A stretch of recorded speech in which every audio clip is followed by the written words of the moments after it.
شیطان آپ کو اور مجھے فارغ نہیں چھوڑ دیتا.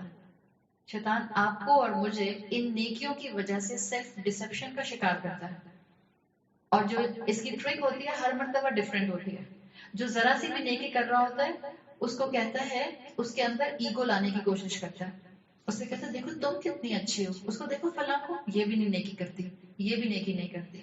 ذرا سا انسان سر پر حجاب اوڑھ لیتا ہے تو باقی خواتین کیڑے مکوڑے لگنے لگ جاتے ہیں. اگر ایسے ذہن میں یا دل میں خیال آتے ہیں کہ میں تو 5 وقت کی نماز بھی پڑھتی ہوں، میں روزے بھی رکھتی ہوں، میں حجاب بھی کرتی ہوں، اور میں جو ہوں وہ بہت سی چیزوں میں اپنا دین کا خیال بھی رکھتی ہوں، اور دیکھو میں کتنی سپیریئر ہوں.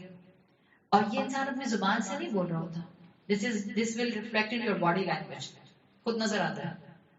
شاید انسانوں کو نظر نہیں آ رہا ہوتا، وہ البصیر دیکھ لیتا ہے جو اوپر بیٹھا ہے. شیطان ایگو کے ذریعے آپ کی نیکیوں کو بھی کرپٹ کرنے کی پوری کوشش کرتا ہے. اس لیے کہ نیک انسان کو ایک الگ طریقے سے ڈیٹریکٹ کرے گا اور گناہ گار کو الگ طریقے سے ڈیٹریکٹ کرے گا.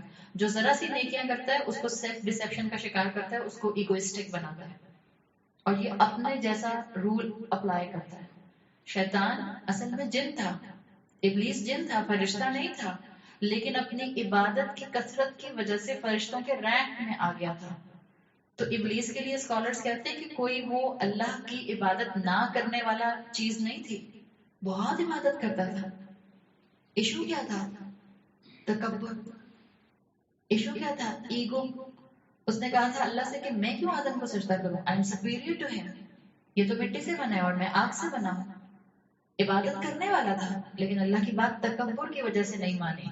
تو اسی لیے جو لوگ ذرا سی بھی نیکی کر رہے ہوتے ہیں ان کے اندر تکبر ڈالنے کی کوشش کرتا ہے. جو لوگ گناہ کر رہے ہوتے ہیں ان کو نا امید